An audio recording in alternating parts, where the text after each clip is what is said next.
Bonjour à vous. Dans la dernière capsule que j'ai faite concernant la matrice, nous avons vu quelle était son origine, quel était le rôle ou la création de la Sophia et d'où venaient les archontes. Donc on a vu ce qu'on pourrait considérer comme étant la première partie de ce mythe de la création. Mythe dans le sens que c'est une forme allégorique pour raconter ce qu'il s'est passé. Donc, nous allons voir dans cette deuxième partie, puisque nous avons assisté à la chute de la Sophia et de l'anthropos, de l'humanité, dans la première partie, nous allons aborder ici l'aspect de remontée ou de rédemption de la création que représente la Terre, l'humanité, la Terre qui est devenue Gaïa Sophia, puisque nous avons vu que Léon Sophia avait chuté et était devenue la création qu'elle avait elle-même imaginée. Donc j'ai pris quelques notes afin d'éclaircir ce que je vais vous exposer. C'est pas le fruit de lecture, c'est vraiment le fruit d'une méditation que je vais vous exposer à présent. Et voilà, j'espère que ce sera compréhensible au maximum. Donc, par rapport à ce mythe, il est évident, comme nous avons vu, c'est que l'idée de l'anthropos, c'est une idée qui appartient à la Sophia. Elle rêve, on peut dire ça comme ça, de l'humanité de l'anthropos. Et pour pouvoir réaliser ce rêve, cette imagination, pour pouvoir réaliser cette création, elle s'unit spirituellement au sein du plérôme à Léon Christos.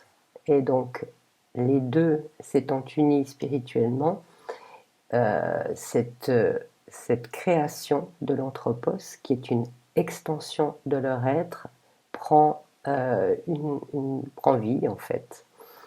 Et puis, comme Sophia est absolument fascinée par sa création et qu'elle a envie de s'unir à elle, nous avons vu qu'elle choisit de descendre peu à peu, en quitter le plérôme et pour pouvoir habiter sa création. Et nous avons vu qu'à un moment donné, en quittant le plérôme, ça crée une sorte de déflagration cosmique qui a généré les archontes, qui sont des êtres qui sont issus de ce qu'on peut appeler une fausse couche ou un avortement spirituel, et qui ne sont donc pas une création voulue de la part de Léon Sophia, mais qui est donc cette création accidentelle d'êtres qui, du fait qu'ils sont générés à partir de Léon Sophia, se prennent eux-mêmes pour des dieux, mais n'en sont pas. C'est une aberration. La création des archontes est une aberration. Et ce qui se passe à partir de là, c'est que, en descendant du monde spirituel dans la matière, s'incarner, eh bien, Sophia, qui va devenir Gaïa, se retrouve captive des archontes, se retrouve captive d'un système qu'ils ont décidé de créer en se prenant pour des dieux. Dans une autre capsule, j'expliquerai les différents niveaux où les archontes agissent, qui sont en lien avec les sphères planétaires. Ça, j'en avais déjà parlé dans la toute première vidéo sur la matrice. Mais là, ce n'est pas vraiment le propos. Le propos, c'est vraiment de comprendre, après cette chute, ce qui va se passer, puisque Gaïa, Sophia a chuté, est devenue Gaïa, mais le but, c'est qu'elle puisse remonter dans le monde spirituel, dans le plérôme, avec sa création en anthropos, puisque d'une certaine façon, nous sommes l'extension de Gaïa, donc nous sommes en partie, enfin l'extension de Sophia, devrais-je dire, nous sommes ses enfants et nous sommes partie intégrante de ce qu'elle est. Et on va voir maintenant ce qu'il se passe spirituellement pour cette remontée.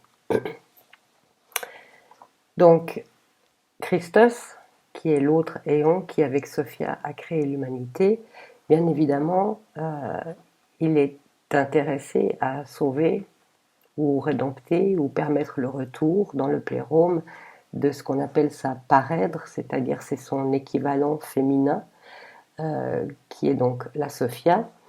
Et pour ce faire, il va décider, lui, de descendre dans la création.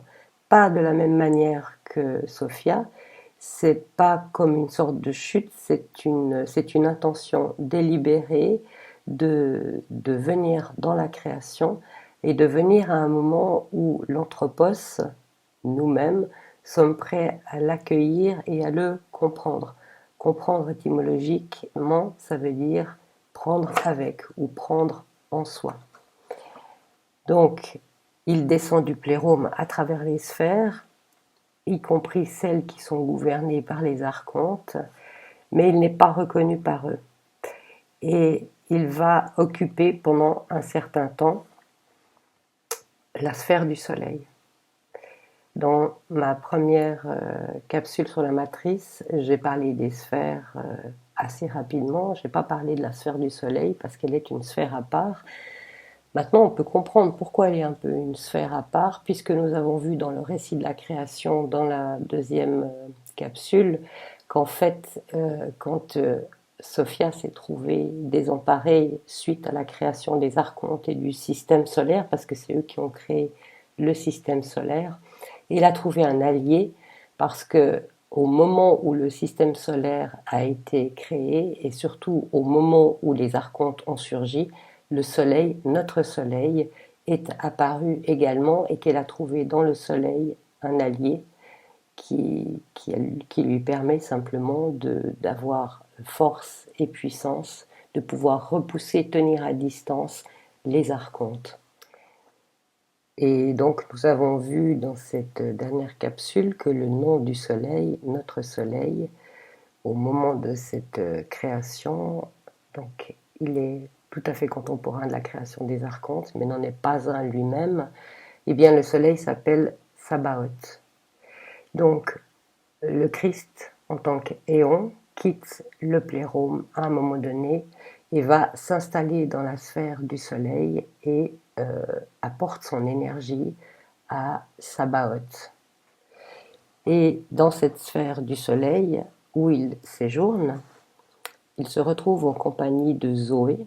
Nous avons vu aussi dans la dernière capsule que Zoé est la fille de Sophia et qu'elle représente la vie éternelle. Et il se charge de toute cette énergie de Zoé, de toute cette énergie de vie éternelle. Bien sûr, lui-même en tant qu'éon est éternel, mais là on parle de cette vie éternelle qui est capable de traverser la matière, de s'incarner dans la matière. Nous savons quelle était la mission du Christ quand il était sur terre. On va retrouver ça dans un instant.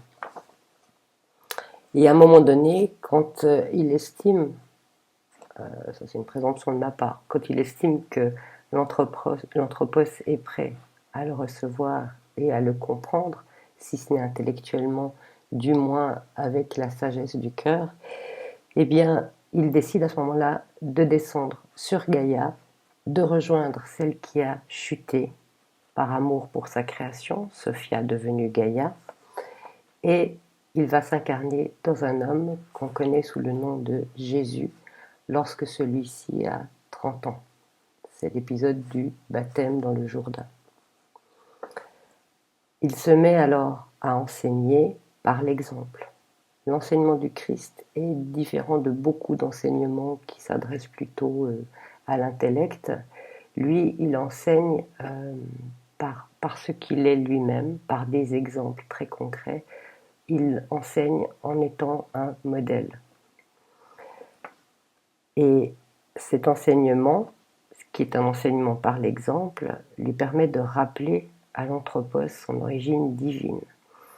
J'imagine que d'avoir l'opportunité de croiser Jésus, Christ, à l'époque, devait être quelque chose d'absolument extraordinaire et on devait se sentir vivifié, rien que le fait de l'entreapercevoir fût-ce de loin, puisqu'il portait déjà en lui cette énergie de vie éternelle et qu'il était quand même un néant, un archétype, l'archétype de la vérité incarné sur terre.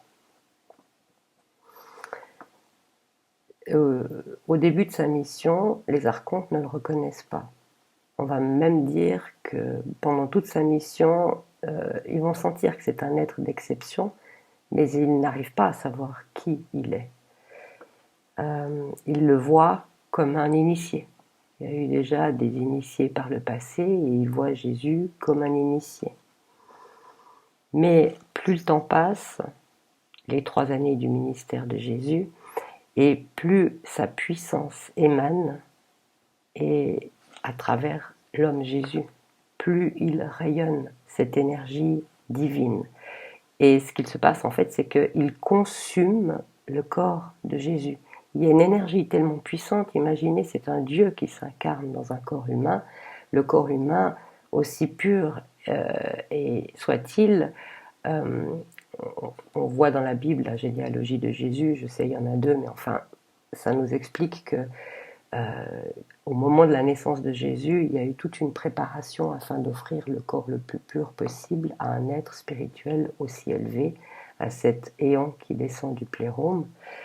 Donc, même si ce corps est très pur, il ne supporte pas la puissance d'un Dieu, c'est-à-dire que petit à petit, il se consume littéralement, il est détruit de l'intérieur, mais détruit spirituellement, détruit par la lumière, détruit par l'intensité de cette lumière qui habite ce corps humain.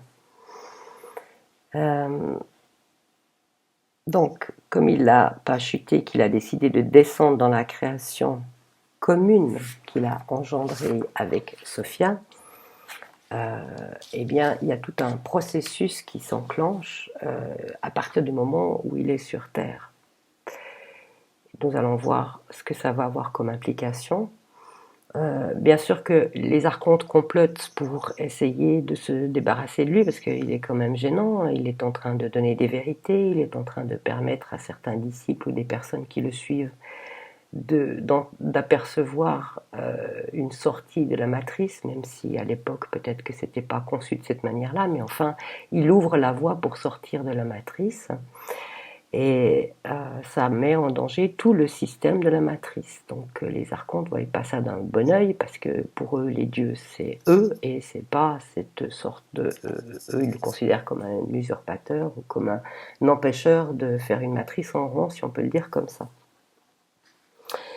Mais ils ne savent toujours pas qui il est vraiment. Ils se rendent compte que c'est quelqu'un qui a une puissance extraordinaire, mais ils ne savent toujours pas qui il est en vérité. Et en fait, ils vont apprendre qui est Jésus-Christ au moment de la résurrection. À ce moment-là, il va se passer quelque chose d'assez extraordinaire. Peut-être qu'il faudrait dire avant que... En fait, ce qui se passe, c'est que à partir du moment où Jésus meurt sur la croix, l'être Christ s'unit complètement à la planète Terre, en énergie. Il fait ce que Sophia a fait, et il devient lui aussi la Terre. Il refait une union mystique sacrée avec Sophia au sein de la Terre, de cette création commune, puisqu'ils ont créé communément l'anthropos, et que le lieu de vie de l'anthropos, c'est la Terre, qui est devenue le corps de Gaïa. Mais depuis la mort du Christ et sa résurrection, la Terre est devenue le corps de Sophia et Christos. C'est un épisode extrêmement important à comprendre, parce que le processus de remontée, ou qu'on peut appeler de rédemption, de remontée dans le monde spirituel jusqu'au plérôme, a été enclenché à ce moment, au moment où le Christ s'est uni à Sophia Gaïa et a pris la terre comme étant son propre corps également. Et à partir de là, la vibration de la terre a commencé à changer. À partir de là, la terre, petit à petit, commence à être libérée de la matrice. Mais bien sûr, pour que cette libération soit consommée et totale, il faut que l'anthropos, l'émanation de Sophia et Christos, en prennent conscience et travaillent en ce sens. Sophia et Christos ne vont pas remonter dans le plérôme sans l'anthropos, sans l'humanité, puisque nous sommes l'émanation de Sophia et Christos. Donc, on remonte avec eux.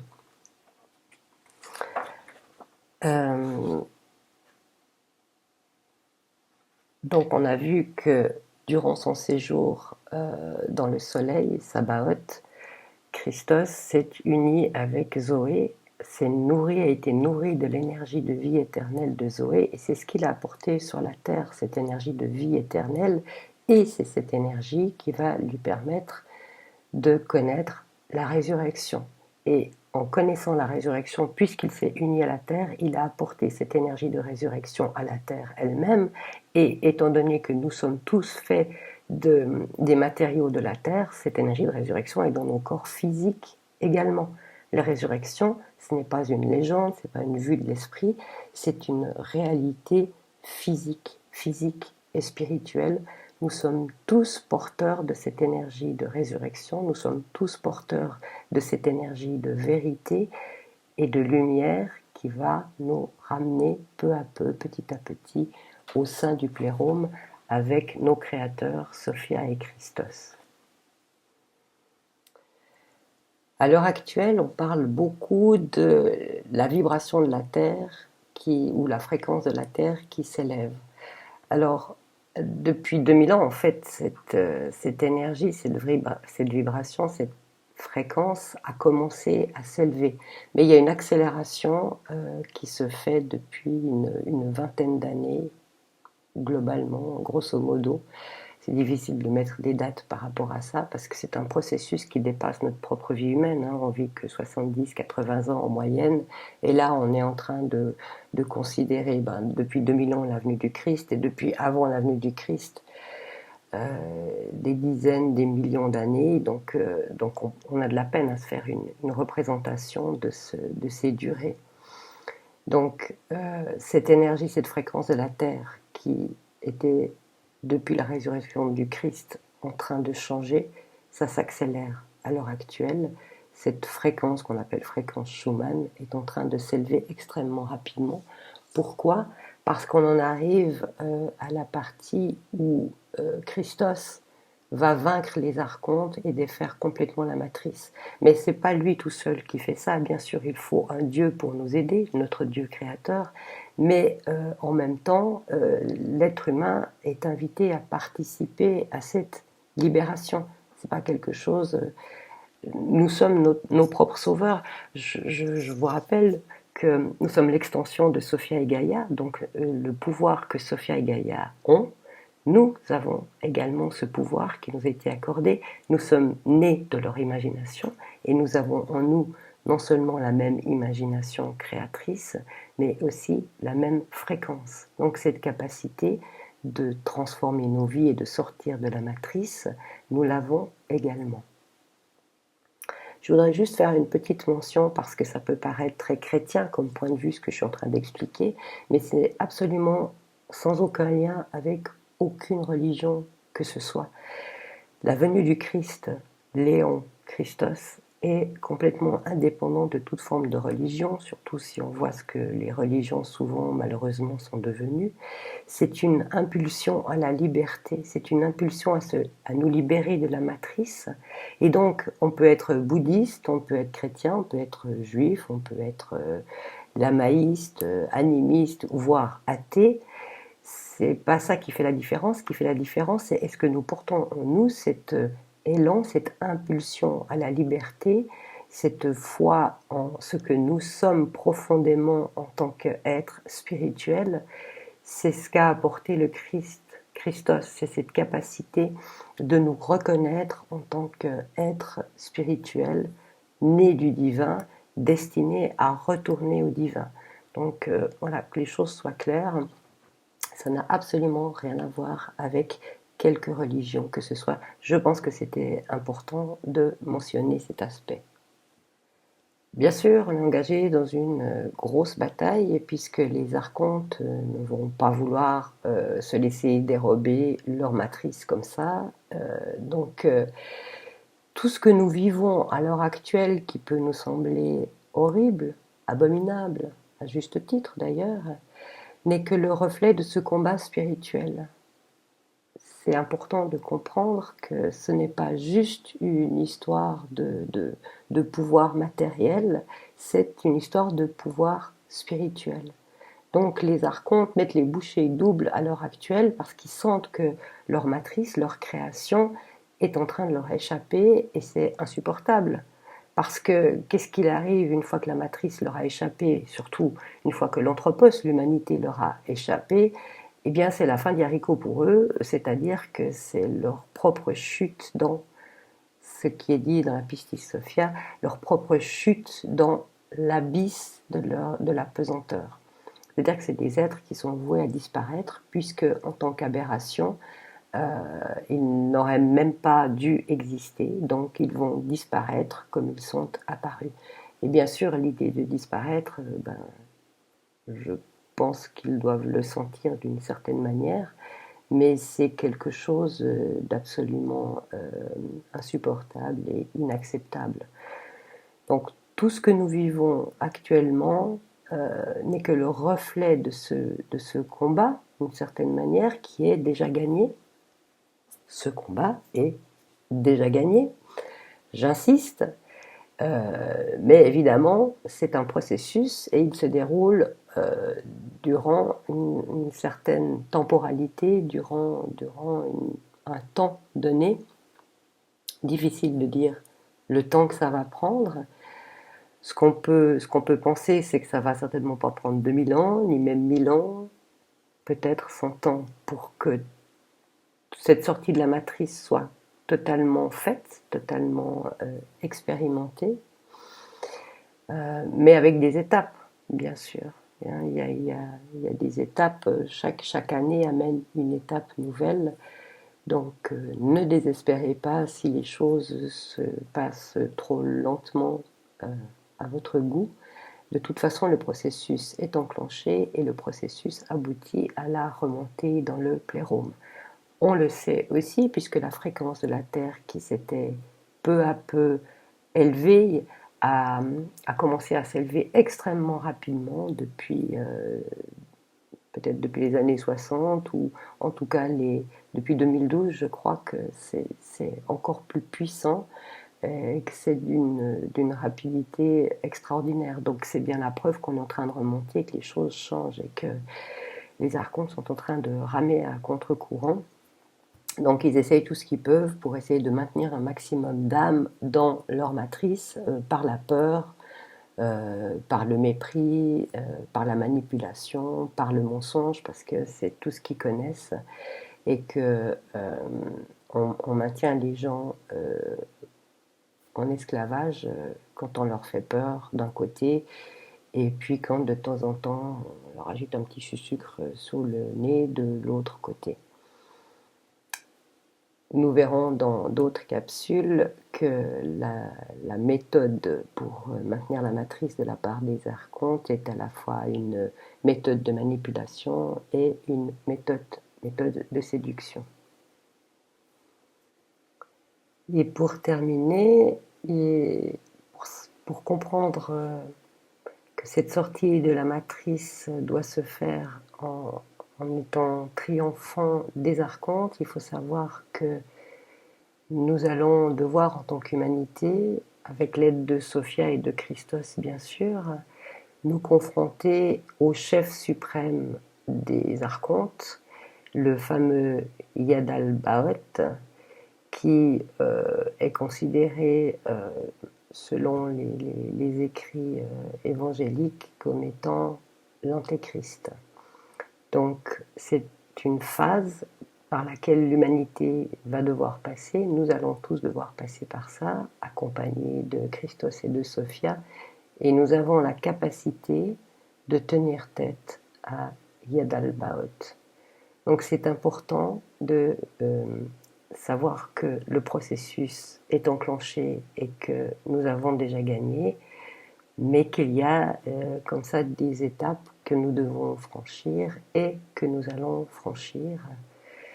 Je vous ferai une autre vidéo pour comprendre un petit peu mieux, encore une fois, qui sont les archontes, sur quelle sphère ils gouvernent et comment ils gouvernent, et les choses que nous avons besoin de lâcher pour pouvoir être libres. Et dans les choses que nous avons besoin de lâcher, il y a beaucoup de croyances qui sont considérées comme des croyances spirituellement élevées et qui en fait ne sont que de la manipulation de la part des archontes. Voilà, je vais vous retrouver dans une prochaine vidéo avec grand plaisir. Vous pouvez toujours, bien sûr, me laisser des commentaires sous la vidéo ou me poser des questions. C'est avec grand plaisir que je vous répondrai. Je vous rappelle aussi que vous pouvez vous inscrire à ma newsletter qui s'appelle la Célé News. Sous chaque vidéo, vous avez le lien sur mon site. J'ai un site internet Selenia qui vous permet de vous inscrire à la Célé News afin d'être tenu au courant de...